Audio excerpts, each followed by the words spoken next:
let's have a look at that 3D printed optical cavity I've been working on. So this is it right here. We have a collimator, which is on a XY adjustable stage. It's fed by this fiber where I have this red laser fault indicator going into a single mode fiber up into my collimator, and I'm using that instead of a regular laser diode in order to get a more circular Gaussian spot. LED lasers really don't do that well, so going through the single mode fiber really cleans that up and gives me a more circular spot. So collimator, and then we come into a front surface mirror, which is also on 2 axes of adjustability, which is then bouncing off a second front surface mirror. Both of these are 50% transmissive mirrors, and they're perfectly flat. Now my second mirror, you'll notice, is mounted to a speaker. See if you can tell.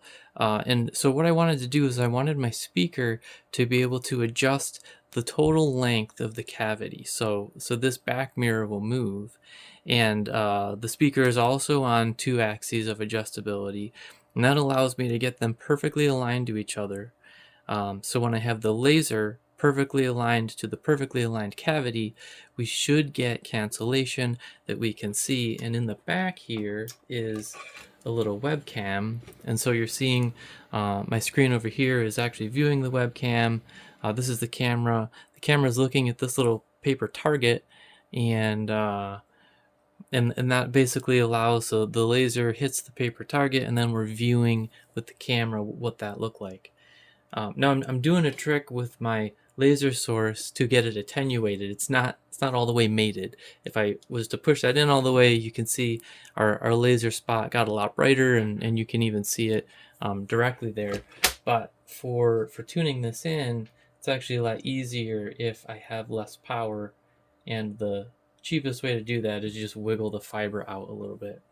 Now I have this cover is really just a shade, and it makes it a little easier to see with the camera what the laser looks like, and you can see when I slide that on, the picture got a lot better in the monitor. Interesting thing that I did with my my speaker. So this I harvested out of an old surround sound system, and I chose this speaker for a couple reasons. First off, it has this nice hole, so I needed to drill the lasers going through the speaker. So the one I have mounted there, I drilled this out, and then I had also used my fiber laser to cut a hole on this face.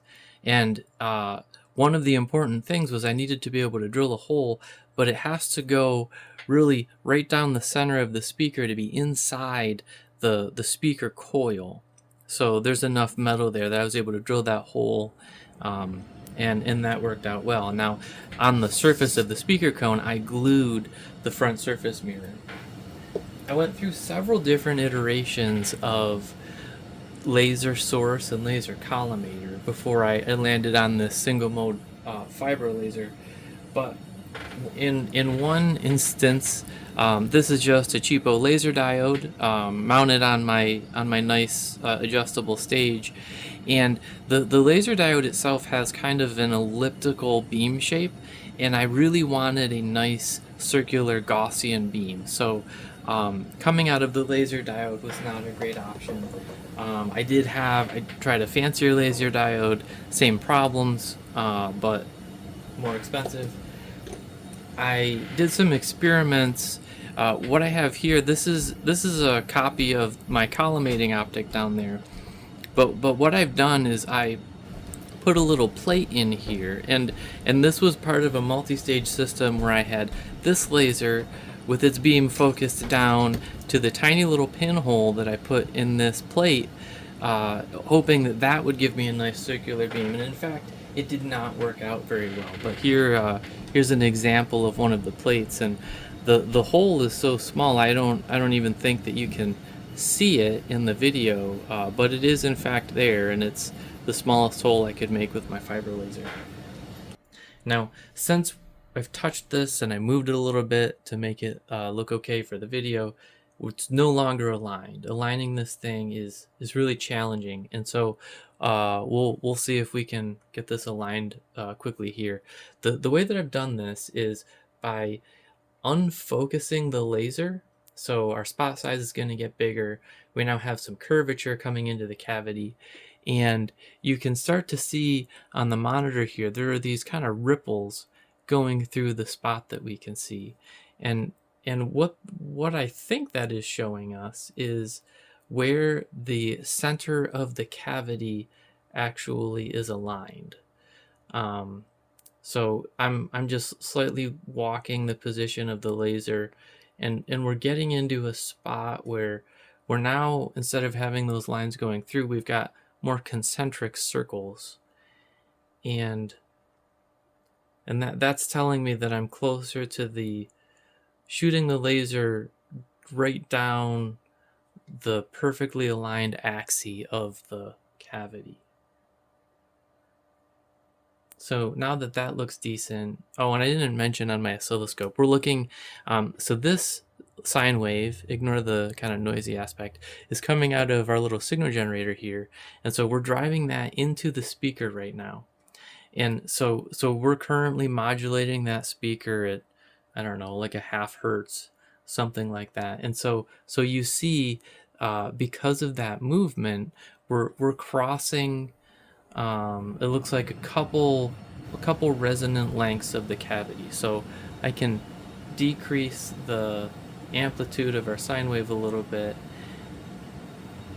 and when we get down to really just going from like a maximum through a minimum to a maximum, we'll be able to calculate based on the FSR of the cavity what distance we're actually moving the speaker.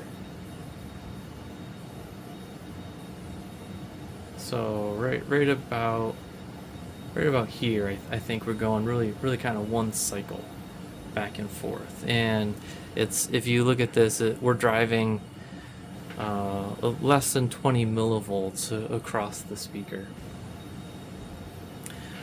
So now that we've kind of got the laser pointed at the center of the cavity, or what looks like it, I want to start focusing my beam back in. And you notice every time I touch my collimating optic, the beam jumps all over the place. That's just a side effect of 3D printing all this stuff. So every time I do that little bit of refocusing, we need to adjust where we're pointing the laser because of that variability in its location. But you can kind of watch those wave features so that we can walk right back into the aligned spot of the cavity. So you can see right here it's pretty close to aligned, as that's now going up and down in intensity. And you notice every time I touch the cavity, like just touching this adjuster makes it flop all over the place. You have to take an adjustment, get your hands back.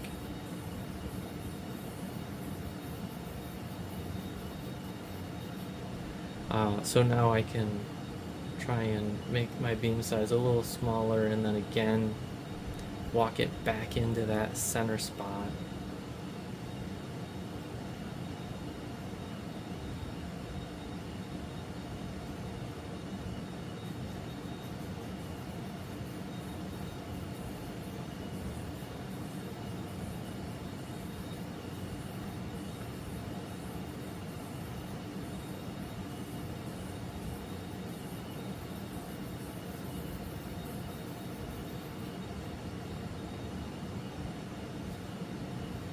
I think that's pretty good, so we'll make that beam a little smaller again and try and do the same thing.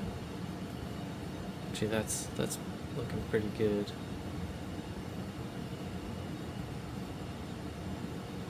Now, typically you would, instead of just looking with a camera, you'd have the laser hitting a photodetector, and we would be watching the photodetector on an oscilloscope. But as you can tell with a system like this, without getting that larger picture, I'm finding it incredibly difficult to tune this up.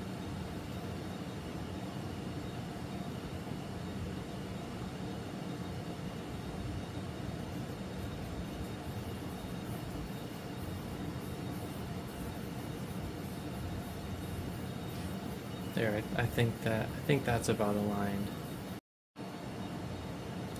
So here's one neat thing that we can see having this optical cavity. So I have turned off the sine wave driving the speaker, so we now have a fixed length cavity.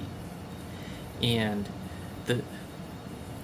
there are two ways that we get a variation in intensity at the output of a properly tuned cavity. And the one way, if we tune the length of it, then we will get different peaks and valleys of the laser interfering with itself. The other way, with a fixed length, if the laser wavelength changes, we'll see the same effect. And now one characteristic of diode-based lasers is they're very temperature and current sensitive. So when I turn this on, we're actually going to see it, the laser diode, heat itself up, and that causes some changes in wavelength that we'll be able to view as changes in intensity on our little camera. So I'd say right here we're at kind of a peak, and now going towards a minimum, and now back up to a peak, back to a minimum, back to a peak, and back to a minimum, back to a peak. And this is just because we've applied power and the system is heating up, and after a minute or two it's going to get to a point where the ambient cooling and the temperature from running the laser are in this kind of stasis, and we will have a relatively constant wavelength. But the system could be interrupted by me touching this, and then my body heat changing how the housing is cooled, or even the battery's beginning to die and the current dropping. So there you have it. There's my 3D printed optical cavity.